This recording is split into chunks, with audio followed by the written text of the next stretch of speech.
Annihilated. Extinguished. Surge. Merciless. Fearless. Into the void. Another star goes out. Paradigm shift. Power. Mine to wield.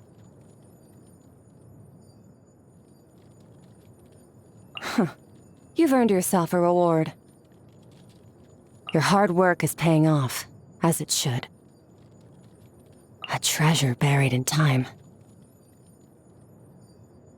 Now this is getting interesting. Keep going. Wasn't expecting this. Watch yourself. I'm taking over. The stars fade to black. Someone else has to... Am I still too weak? You overestimate yourself. That's more like it. Need something taken care of? I'll only demonstrate this once. Okay, let's take a walk. I am Skirk, disciple of Sirtologi, the Foul. You've proven your strength to me along your journey, and earned the right to speak to me as an equal. Now, let me witness how your fate unfolds. The Abyss is like the world's shadow. It's always there, and it will never perish. Where do we come from? And where are we going?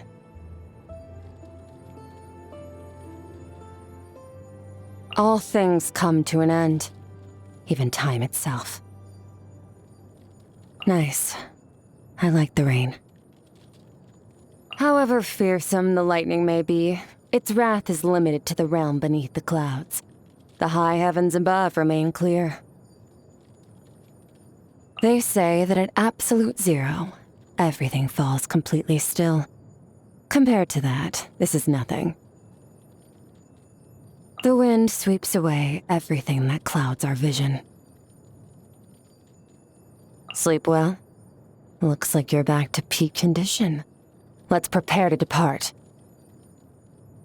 High noon isn't a good time for sword practice, so I usually spend these hours in meditation.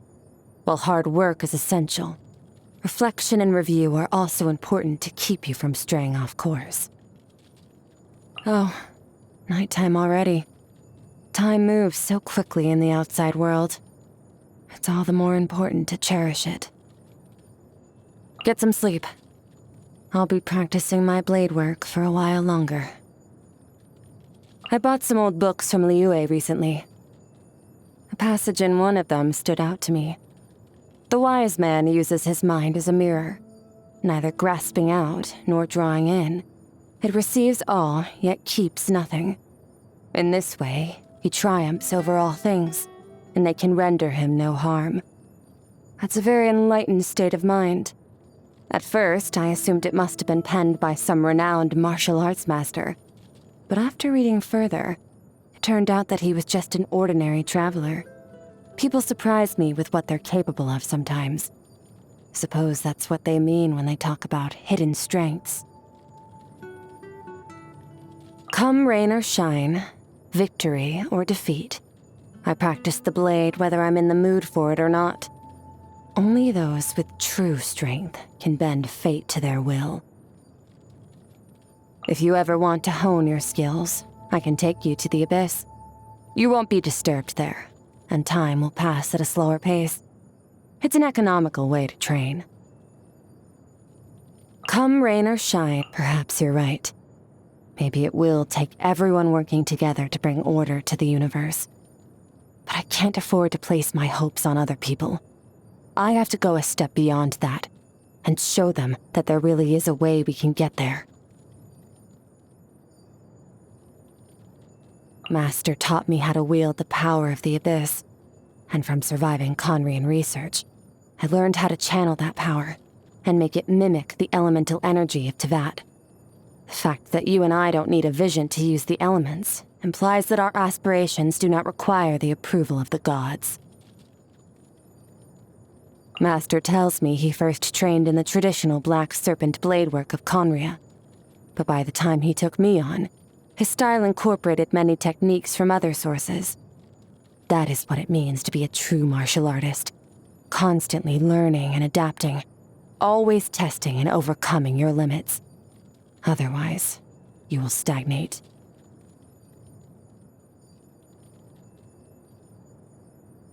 During my journey through the stars, I came across a species with completely inverted sensory perception. They'd use ice to warm themselves up and cool down by the fire. They'd be sweating buckets inside a cold, dark cave, but shiver uncontrollably under the blazing sun. So different from all the other creatures around them. And yet, they lived quite happily. That's the miracle of life. Unfathomably complex, but at the same time, so simple. Very few people manage to earn themselves a name like the Fowl and live up to it.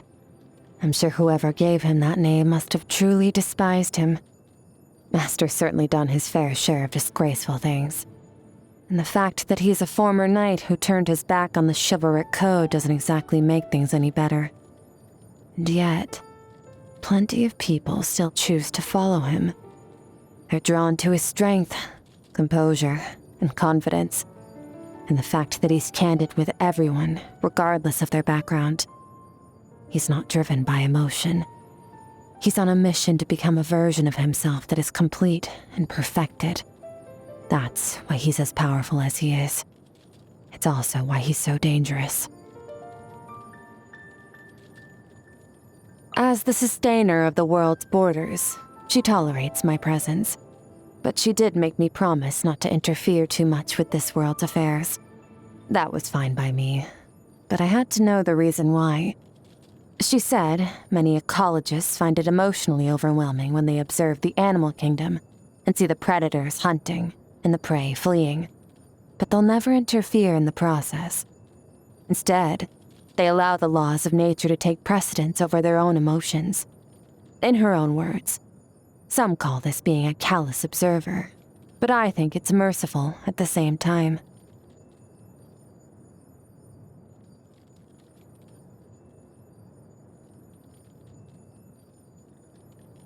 On one of the times that we met, she urged me to listen to the voice of my heart and learn how to enjoy my present life. She was being sincere and showing she cared, and for that, I ought to thank her.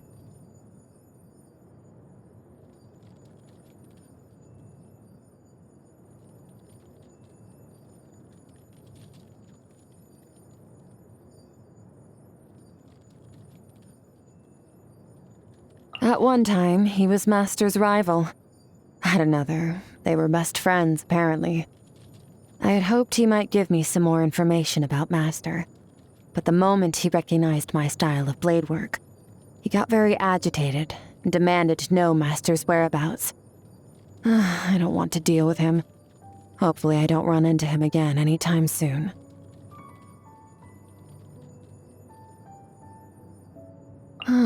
Yeah, the shrewd merchant. She's one of Alice's friends. I occasionally sell rare monster carcasses to her, since I need Mora to get by into that. She's made a pretty good impression on me so far. Never asks about my background, at least. I don't know how fair her prices are, but I also don't care. I only need enough to get by. Any extra would be wasted on me.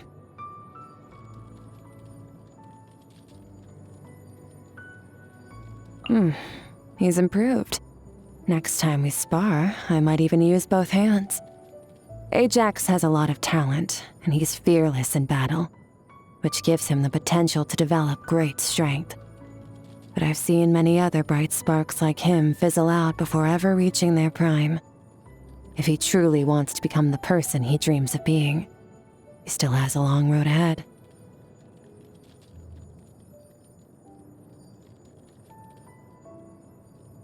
Lost power is always reclaimed in the end, in some shape or form. But where will this power lead? To a trial? To revenge? Or toward a new future? It's a question that strikes at the heart of his quest to find the meaning of his existence. And perhaps deep down, he already has his answer. I once saw the 3 moons of Tevat when I was passing through the false sky. 2 are utterly destroyed, their lifeless remains drifting aimlessly through space. The one that remains intact shows no signs of life either, but its will has not faded completely. Maybe there's a chance that one day, a glimmer of truth will emerge in the false sky, a truth belonging to this world alone. I wonder if becoming human was an evolution or regression to her.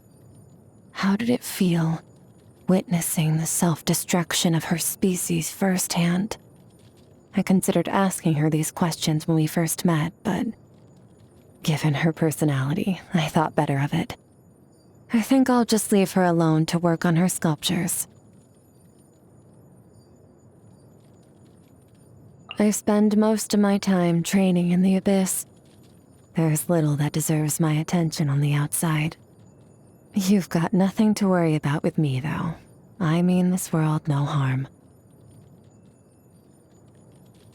The worst part about training for long periods is managing the physical pain and fatigue. You can use abyssal power to help ease muscle strain, but that's physically draining too. So I learned a few stretching exercises instead. They're surprisingly effective. If you find yourself having the same issues, I can teach them to you. I met a bard once when I was exploring Mondstadt. He taught me how to play music, then dragged me to the tavern to drink with him.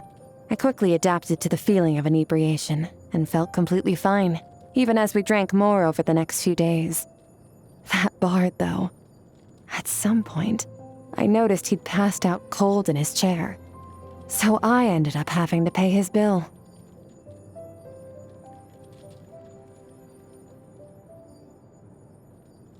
Once in a while, I find myself gazing up at the stars. I know it's just a false sky, but I can sense that the creator had a romantic vision of the cosmos. Faced with the unfathomable vastness of time and space, humanity looks to history books to preserve a piece of themselves for the ages. And I think the creator of this sky shared the same desire, to capture a fleeting moment of the universe and make it last forever. I never got the chance to learn how to play an instrument from my parents before they died. The one thing I do remember my dad teaching me was that the key to unlock your playing is to lose yourself in the music. After I got to Tevat, I bought a bunch of different instruments to practice with. But every time I got lost in the music, I'd forget my own strength. Ended up destroying quite a few instruments that way.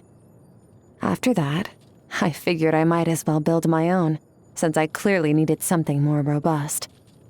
So, I gathered some strong materials and built a few instruments from memory. Oh, here, take one. If it comes to it, you can even use it as a weapon, and it won't break on you. In my spare time, I play music from my homeland, albeit on instruments from Tevat. I once thought that those melodies would eventually fade from my memory as the years went by, but they haven't. It's as if they're etched into my very soul. Every time I'm strumming my guitar, I'm so conscious that this music I'm playing is the last trace of that civilization's existence in the entire universe.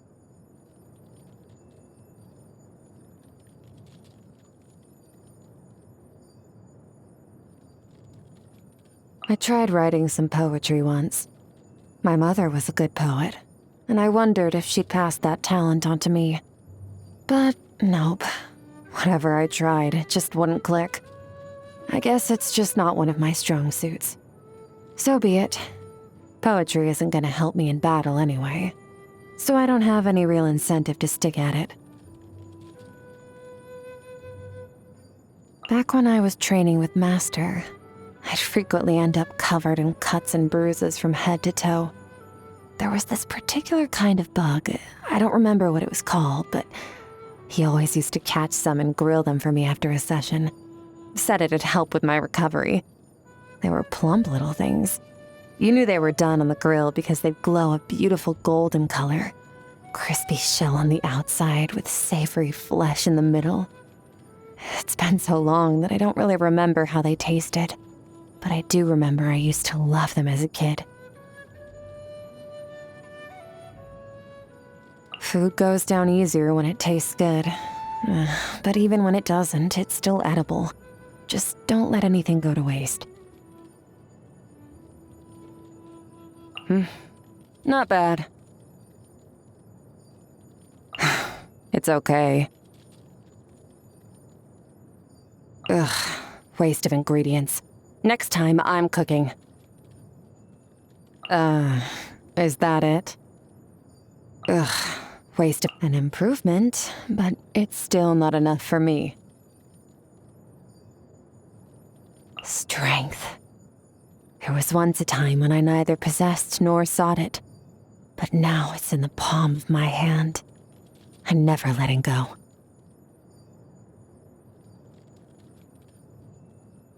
The universe is vast beyond measure, with stars stretching out into infinity.